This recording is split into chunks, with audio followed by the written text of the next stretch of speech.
안녕하세요. 자본시장연구원의 황세훈입니다. 오늘은 증권사 유동성 위기 및 거기에 대한 대응 과정, 대응 방식에 대해서 말씀드리려고 이렇게 이제 기회를 마련을 하게 되었고요. 최근 들어서 회사채 시장의 유동성이 급격히 감소하면서 이제 증권사에 대한 영향력들이 이제 계속해서 지금 우려가 사라지지 않고 계속해서 이어지고 있습니다. 기본적으로 증권사 같은 경우에는 은행에 비해서 조금 더 이제 위험성이 높은 그러한 비즈니스 내지는 그런 프로젝트로의 자금 공급 기능이 강조되고 있습니다. 그렇다 보니까 위기 상황에서 은행보다는 오히려 증권사 쪽에 유동성 경색 현상이 조금 더 뚜렷하게 나타나는 현상, 이런 현상들이 반복적으로 나타나고 있죠. 그렇기 때문에 어떻게 보면 증권사가 가지고 있는 그 비즈니스의 특성 때문에 증권사들은 이러한 유동성 경색 또는 신용 경색에 있어서 상대적으로 더 취약하다고 볼 수가 있습니다. 따라서 증권사들에 대한 유동성 경색에 대해서는 일정 부분 정책적 대응이 필요하다고 볼 수가 있습니다. 물론 모든 증권사들의 유동성 위기 내지는 신용 위기에 항상 정부가 나서서 자금을 공급하는 것 자체는 바람직하지는 않다고 보겠죠. 왜 그러냐면 여기에는 당연히 모럴 해저드 이슈가 발생할 수밖에 없기 때문에 그렇습니다. 정부가 항상 도와준다라는 인식을 하게 되면 당연히 증권사에서는 더 위험성이 높지만 대신에 성공했을 때 고수익이 이제 나타날 수 있는 그런 이제 조금 프로젝트 내지는 비즈니스에 더 집중할 가능성이 높아지는 거거든요. 그렇기 때문에 모든 증권사에 대해서 항상 기계적으로 정부가 유동성을 공급하는, 지원하는 이러한 방식의 대응은 오히려 바람직하지 않다고 볼 수가 있습니다. 그럼에도 불구하고 시장 경색이 뚜렷하게 강화되는 시점에서는 정상적인 비즈니스 모델을 가지고 있는 증권사들조차도 자금을 구하기가 어려워서 조금 이제 한계 상황 또는 위기 상황으로 갈 수 있는 그런 가능성은 충분하다고 봐야 되는 거거든요. 따라서 이런 부분들에 대해서는 정부가 일정 수준 정책적 대응을 가져가 주는 것은 시장 안정화 차원에서 오히려 바람직하다고 볼 수가 있습니다. 그렇기 때문에 시장 유동성 경색 시기에는 항상 이제 정부가 일정 수준 시장에 개입하는 그런 프로그램들을 가동할 수밖에 없는 것이고요. 그리고 거기에 대한 혜택도 증권사가 상대적으로 더 많이 받게 되는 것이 아니냐, 뭐 이런 이제 인상을 충분히 가지실 수는 있습니다. 그렇지만 정부의 이러한 유동성 공급 조치 자체는 필요한 부분이라고 볼 수가 있는 것이고요. 시장 안정화에 있어서는 대단히 중요한 역할을 수행한다고 평가할 수가 있습니다. 채권 시장은 사실 국가 경제에 있어서는 대단히 중요한 시장이라고 볼 수가 있습니다. 시장 금리가 형성되는 내지는 결정되는 곳은 결국 채권 시장일 수밖에 없는 것이고요. 그리고 많은 분들이 채권 시장에 대해서 크게 관심은 없으시겠지만 채권 시장에서 결정된 금리가 국민 경제 활동에 거의 전반적으로 모든 경제 활동에 거의 대부분 관여를 하고 있다고 볼 수가 있는 거거든요. 많은 분들이 주택담보대출 가지고 계시고요. 마이너스 통장 쓰시는 분들도 많고 신용카드론 쓰시는 분들도 대단히 많으시잖아요. 그렇기 때문에 채권 시장에서 결정되는 금리들은 결국 모든 국민들의 그리고 기업들의 즉 경제 활동에 직접적인 영향을 미칠 수밖에 없습니다. 나는 채권을 하나도 안 들고 있으니까 채권 시장에서 무슨 일이 발생하든지 나랑은 별로 관계가 없을 것이다 라고 생각하시는 분들이 많으시겠지만 실질적으로 주택담보대출이라든지 마이너스 통장 또는 카드론과 같은 그런 이제 대출 상품들을 이용하시는 그런 분들은 굉장히 많으시고요. 거의 대다수의 국민들이 이런 상품들을 활용을 하고 계시고 기업들은 기본적으로 은행에서 대출을 받는다거나 혹은 채권 발행을 통해서 자본시장에서 자금을 조달하고 있습니다. 따라서 이런 기업들의 자금 조달 활동, 그 다음에 가계의 대출에 대한 수요, 이런 부분들이 굉장히 큰 영역을 차지하고 있기 때문에 채권 시장에서 결정되는 금리는 모든 경제 주체들의 일상적인 경제 활동에 직접적인 영향을 미친다고 볼 수가 있습니다. 그렇기 때문에 위기 상황에서 계속해서 금리가 상승하게 되면 결국은 이것은 국가 경제 전반에 걸쳐서 부정적인 영향이 불가피하게 되고요. 그리고 여기서 조금 더 나가게 되면 결국은 지나치게 높아진 금리 때문에 기업들의 파산이 본격화될 수가 있습니다. 기업들의 파산이 시작된다면 사실 이거는 굉장히 큰 충격이 추가적으로 국가 경제에 나타날 수밖에 없는 거고요. 이제 경제의 흐름의 패턴이 완전히 바뀌어 버릴 그런 위험성을 가지고 있거든요. 따라서 이러한 이제 유동성 경색 시기에 있어서 정책적 대응을 가져가는 것은 이러한 국가 경제적인 측면에 봤을 때도 상당히 중요한 의미를 가지고 있습니다. 증권사들의 유동성 경색 계속해서 이어지고 있고 앞으로 상당 기간 이어질 가능성을 배제하기는 어렵습니다. 따라서 이런 부분들은 양쪽 방향에서 다 해결을 위한 내지는 완화를 위한 노력이 필요하다고 볼 수가 있습니다. 가장 중요한 것은 증권사 스스로의 자구 노력이라고 볼 수가 있겠죠. 이 부분이 사실은 가장 중요하다고 볼 수가 있습니다. 그렇지만 증권사들의 자구 노력만으로 이러한 유동성 경색 시기를 충분히 헤쳐나갈 수 없는 그런 상황은 충분히 발생할 수 있는 것이고요. 그런 과정에서는 당연히 정부의 역할이 일정 수준 그 중요한 역할을 할 수밖에 없다라고 볼 수가 있습니다. 정부의 역할은 기본적으로 유동성 공급에 이제 있다고 볼 수가 있을 것이고요. 증권사들에 대한 유동성 공급 장치들을 확충해서 운용하는 것이 정부의 중요한 역할이라고 볼 수가 있죠. 다만 이런 유동성 공급에 있어서는 크게 두 가지 측면 정도를 우선적으로 고려해 볼 수가 있습니다. 자금 조달 방식, 그러니까 유동성을 공급하기 위해서는 결국은 거기에 따르는 재원을 어떻게 충분히 마련할 수 있느냐, 가 굉장히 중요한 이슈가 될 수밖에 없는 것이고요. 두 번째는 모럴 해저들을 어떠한 방식으로 통제할 것이냐, 이 두 가지에 대한 고려가 반드시 정부의 유동성 공급 대책에는 포함될 필요성이 있습니다. 지금 레고랜드 사태 이후로 시장 경색이 뚜렷하게 진행되어 왔기 때문에 정부는 체험펀드 조성이라든지 혹은 정책금융기관들을 통해서 회사채를 매입하고 또한 CP를 매입하는 그런 유동성 공급 장치들을 시행 중에 있습니다. 이런 시행 장치들 시장의 물꼬를 자금 흐름의 물꼬를 트는 성격을 가지고 있기 때문에 분명히 긍정적인 효과를 기대할 수가 있고요. 실질적으로 국채 시장 그리고 회사채 시장에서는 그 효과가 뚜렷하게 나타나고 있다고 평가해 볼 수가 있는 것이죠. 다만 이제 조금 우려되는 부분은 뭐냐면 사실 유동성 경색 시기는 이번이 마지막일 가능성은 오히려 낮다고 평가해 볼 수가 있습니다. 향후 유동성 경색이 계속될 가능성을 예상을 해본다면 특히나 연준과 한국은행의 기준금리 인상 기조는 당분간은 계속 이어질 가능성이 높습니다. 그리고 이 기준금리의 정점이 어디에서 형성될 것인가를 생각을 해보면 2023년 1분기 정도에 연준과 한국은행 기준금리의 정점이 나타날 가능성을 높게 예상해 볼 수가 있겠죠. 그리고 기준금리가 정점을 이루고 난 이후에는 한동안 금리 고원 상태에서 계속해서 이어질 가능성을 높게 예상해 볼 수가 있습니다. 이렇게 되면 결국은 기업들의 그런 유동성 사정은 내년 1분기 이후에도 뚜렷하게 개선될 가능성은 상대적으로 높지 않다고 예상해 볼 수가 있겠죠. 따라서 내년에도 유동성 경색 내지는 신용 경색이 한 차례 아니면 두 차례 또다시 나타날 가능성을 배제할 수는 없습니다. 오히려 그럴 가능성은 충분하다고 봐야 되는 것이겠죠.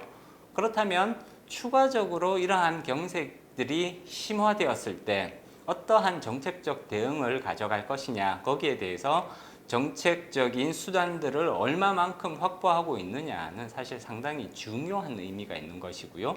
증권사들의 향후 유동성 수준에도 굉장히 크게 영향을 미칠 수밖에 없습니다.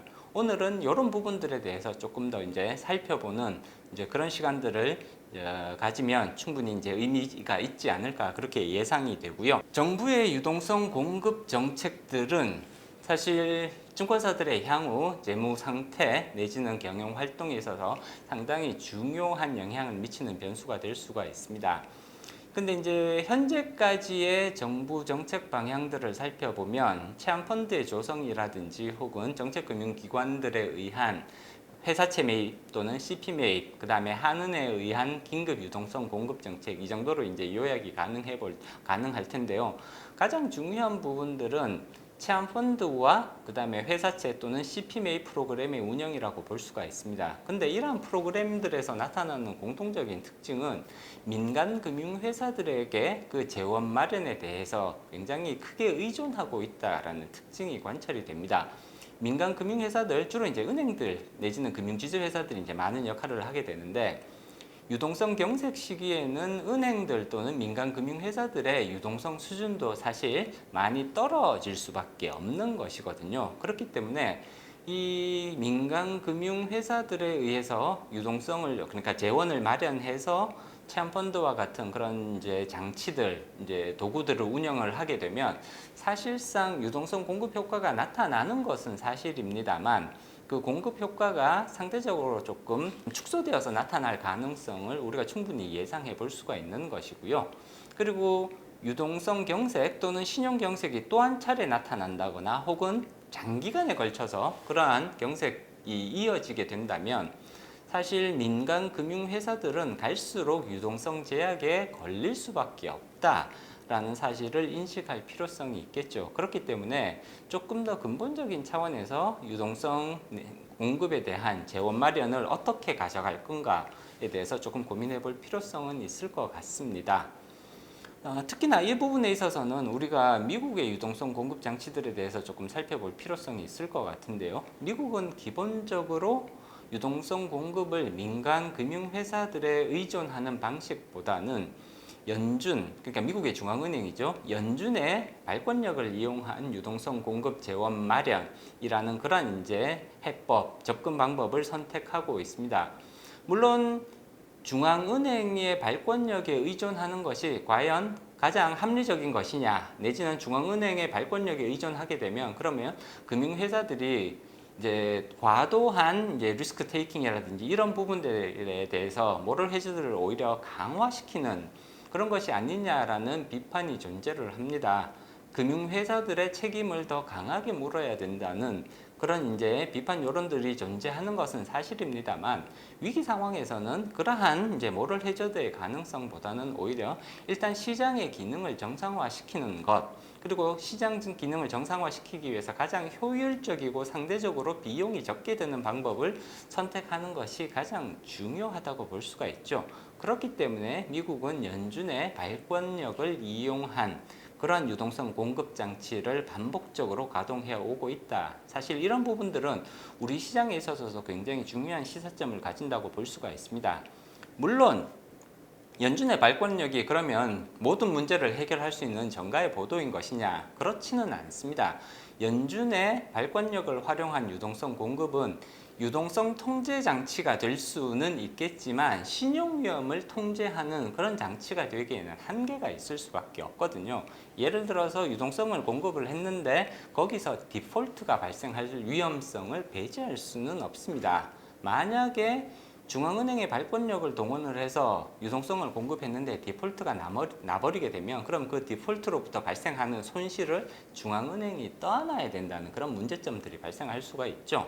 중앙은행은 통화정책을 수행하는 기관이지 그러한 신용위험에 대한 위기관리 기관이 될 수는 없다고 평가해 볼 수가 있습니다. 따라서 이러한 유동성 공급 장치, 공급 방식에 있어서 굉장히 중요한 부분은 이 신용 위험을 어떠한 방식으로 통제할 것이냐, 최종적으로 부도가 발생했을 때 그 부도에 대한 손실을 누가 떠안을 것인가에 대한 판단, 이 부분이 되게 중요하거든요.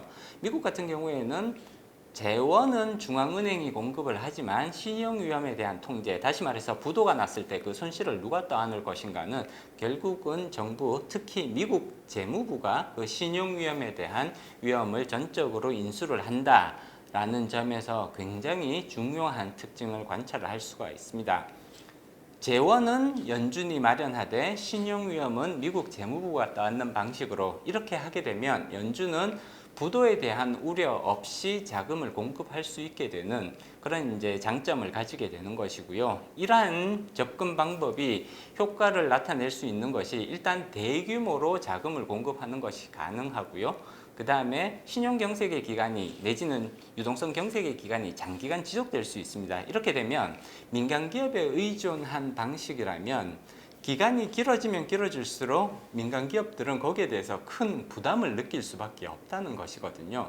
따라서 재원 마련에 대한 그런 부담들이 점점 더 커질 수밖에 없는데 연준과 재무부가 이러한 방식으로 신용위험과 재원 마련에 대해서 역할 분담이 적절하게 이루어진다면 대규모의 자금을 장기간 활용할 수 있는, 그리고 필요하다면 자금을 증액하기도 상대적으로 더 용이해지는 측면들이 있습니다. 이런 부분들을 감안을 해봤을 때 결국 우리도 지금 이제 올해 10월 달에 나타났던 그런 유동성 경색 현상, 물론 지금까지도 일정 수준 이어지고 있습니다만, 이런 부분에 있어서는 민간 금융회사들의 재원 마련을 통한 그런 이제 정책적인 대응은 충분히 효과를 낼 수 있다고 평가해 볼 수 있지만, 만약에 2차 또는 3차의 유동성 경색이 찾아왔을 때에도 그러한 방식이 여전히 유효할 것인가에 대해서는 우리가 조금 더 깊은 근본적인 고민을 할 필요성이 있을 것 같고요. 연준의 이러한 방식, 재무부의 이러한 접근 방식을 충분히 감안을 해서 새로운 방향성을 모색해 보는 것 자체는 굉장히 의미가 있는 일이라고 볼 수가 있습니다. 중앙은행과 정부의 이러한 방식의 이제 유동성 공급 장치가 작동을 할 때 또 한 가지 우리가 고민을 해볼 필요성이 있는 부분이, 금융회사들의 모럴 해저드를 줄일 수 있는 통제 장치가 여기에는 장착이 되어야 한다는 점입니다. 만약에 중앙은행과 정부가 이러한 방식으로 금융회사들을 지원을 하게 되면 금융회사들은 일상적인 비즈니스 기간에 분명히 더 많은 리스크를 이제 떠안아서 더 많은 고수익을 추구하려는 그런 유인들이 강화될 수밖에 없는 것이거든요. 따라서 이 부분에 대해서 일정 부분 통제할 수 있는 그런 장치들이 필요하고요. 그리고 그러한 장치들은 결국은 수혜를 받는 쪽에서 그 프로그램에 대한 운영 비용을 일정 부분 분담한다는 차원에서 충분히 정당화될 수 있다, 이렇게 이제 평가를 해볼 수 있는 것이거든요. 미국의 경우를 살펴보면 연준의 그런 유동성 공급 장치에는 대체로 시장 금리 플러스 1% 또는 1.5%, 그러니까 100bp에서 150bp, 많은 경우에는 200bp까지 올라갑니다. 이렇게 이제 추가적인 참여에 대한 비용 분담을 이제 의무화하고 있습니다. 혜택을 받는 만큼 거기에 대한 비용을 동시에 같이 지불하라라는 그런 철학이 반영되어 있는 건데요. 이런 장치를 통해서 참여 금융회사들의 모럴 해저드를 최소화시키고 수혜자들이 거기에 따른 비용을 일정 부분 분담하게 만든다라는 그러한 정책적인 취지를 달성하고 있습니다. 사실 그간 우리나라에서 진행된 실시되었던 유동성 공급 장치들을 살펴보면 대체로 기업들, 특히 금융회사들에 대한 지원의 성격이 강하기 때문에 거기에 따른 비용 분담 측면 요소들이 사실상 조금 간과되어 왔던 것이 사실입니다. 금융회사가 유동성 경색으로 힘들어하고 있기 때문에 참여에 대해서 비용을 추가적으로 지불하게 만든다라는 것은 조금 가혹한 것이 아니냐라는 그런 지적들이, 내지는 이러한 인식들이 우리나라에서는 오히려 일반적으로 좀 많이 퍼져 있단 말이에요. 그렇기는 하지만 모럴 해저드를 일정 부분 완화시키고, 그리고 수혜를 받는 쪽에서 비용을 일정 부분 분담하는 것이 오히려 합리적인 그런 이제 방향성이라는 것에 동의할 수 있다면, 결국은 참여하는 금융회사들에 대해서 일정 부분 수수료의 형태로 그 비용을 공유하도록 만드는 것은 오히려 우리가 반드시 생각해 볼 필요성이 있는, 그럼으로써 이 유동성 지원 프로그램이 지속 가능하게 만들어주는 그런 요소라고 볼 수가 있습니다. 유동성을 공급받기 위해서는 일정 부분 거기에 따르는 추가적인 수수료, 주로 이제 이자 비용의 증가라는 형태가 이제 주로 일반적인 모습이 되겠지만, 그런 형태를 통해서 유동성 공급을 받을 수는 있겠지만 거기에는 분명히 비용이 따를 수밖에 없다라는 이러한 인식이 자리를 잡도록 만들어주는 것이 유동성 공급 프로그램의 효율적인 운영, 그리고 지속 가능성 측면에서 반드시 생각해 볼 필요성이 있는 요소라고 판단해 볼 수가 있습니다. 지금까지 말씀드렸던 그런 두 가지 방향성, 재원 공급을 어떻게 가져가고 그 다음에 정부의 역할과 중앙은행의 역할을 어떤 식으로 구분해 갈 것인지에 대한 부분, 그리고 여기에 따르는 모럴 해저드 가능성을 어떠한 방식으로 통제할 것이냐, 이 두 가지 사안은 결국은 정부의 유동성 공급에 있어서는 우리가 가장 핵심적으로 심도 있게 고민해 보아야 할 영역이라고 볼 수가 있는 것이고요. 향후 유동성 경색이 또다시 발생했을 때 증권사들의 그런 유동성 문제, 자금 수요를 해결하는 그런 부분들에 있어서 상당히 중요한 역할을 할 수밖에 없다. 이렇게 평가해 볼 수가 있습니다. 물론 이제 이렇게 하기 위해서는 제도적인 보완들도 필요하다고 볼 수가 있겠죠. 정부의 역할은 어떠한 방식으로 가져갈 것이냐, 정부가 어떠한 방식으로 신용위험을 통제할 것이냐에 대한 뚜렷한 그런 원칙들, 매뉴얼들이 마련될 필요성이 있을 것 같고요.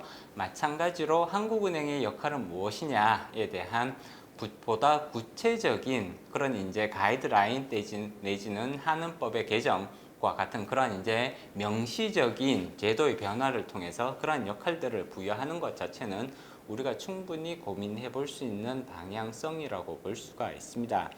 사실 미국 같은 경우에는 연준법에서 연준의 금융 안정 역할에 대해서 명시적인 이제 제도적 뒷받침을 가져가고 있죠. 따라서 연준이 그렇게 유동성 공급을 할 때는 사실 연준법에 근거해서 연준이 자금을 공급하는 그런 방식으로 가져가고 있습니다. 우리도 이러한 방식과 유사한 형태의 그러한 연준의 역할 내지는 중앙은행의 역할을 고민해 보는 것은 충분한 의미가 있다고 평가를 해볼 수가 있을 것 같고요. 마찬가지로 이러한 위기 대응 그런 이제 정책들은 사실상 매뉴얼화 시켜서 위기 상황이 발생하면 즉시 시행할 수 있는 그러한 형태로 운영을 하는 것이 가장 합리적이라고 볼 수가 있습니다. 위기 상황이 발생하면 사실 금융회사 또는 일반 기업들의 그런 이제 자금 상황은 거의 매일 시간 단위로 바뀔 가능성, 그런 위험성들을 가지고 있습니다. 그렇기 때문에 얼마나 이러한 유동성 공급 장치가 신속하게 시행되느냐는 기업들의 생과 사를 가를 수 있는 그런 중요한 사안이라고 볼 수가 있는 것이거든요. 따라서 이러한 위기 대응 체계 자체는 매뉴얼화 시켜서 필요한 상황이 되면 즉시 시행할 수 있는 그런 신속성을 확보해 두는 것은 상당히 중요한 방향성이라고 볼 수가 있습니다. 이러한 방식으로 유동성 공급 체계를 가져갈 때 내지는 유동성 대응 체계를 가져갈 때 증권사들은 상대적으로 조금 더 자금 경색으로부터 좀 쉽게 벗어날 수 있는 그런 가능성을 이제 열어두게 되는, 확보하게 되는 그런 의미를 가진다고 볼 수가 있겠죠. 물론 가장 중요한 부분, 유동성 경색 상황에서 가장 중요한 부분은 여전히 증권사들의 자구 노력이라고 볼 수가 있습니다. 스스로 그러한 어려움들에 대해서 대비를 하고 사전적으로 준비를 하는 모습. 만약에 그렇게 했을 때 실질적으로 경색이 왔을 때 증권사 간의 유동성 수준에서는 굉장히 큰 차이를 가져올 수가 있는 것이거든요. 그렇기 때문에 증권사들의 자구 노력 자체는 굉장히 중요한 의미를 가진다고 볼 수가 있습니다. 따라서 적정 수준의 리스크 테이킹, 그 다음에 거기에 따른 이제 유동성의 관리, 이런 부분들은 증권사에 있어서는 굉장히 중요한 비즈니스 경쟁력이라고 볼 수가 있는 것이고요. 그런 부분들에 있어서 수익성 뿐만이 아니라 거시 건전성에 관련된 그런 부분들에 있어서도 분명히 일상적인 기간에도 그러한 이제 위험성에 대한 고민은 반드시 계속해서 이루어져야 된다라고 말씀드릴 수가 있습니다. 다만 위험이 뚜렷하게 부각되었을 때 정부의 유동성 공급 대책은 시장 안정화 그리고 증권사들의 생존에 있어서 굉장히 중요한 역할을 할 수 있다는 것은 부인하기가 어려우며, 그러한 역할들을 충실히 수행하는 것도 정부가 할 수 있는 굉장히 중요한 역할이라고 말씀드릴 수가 있습니다.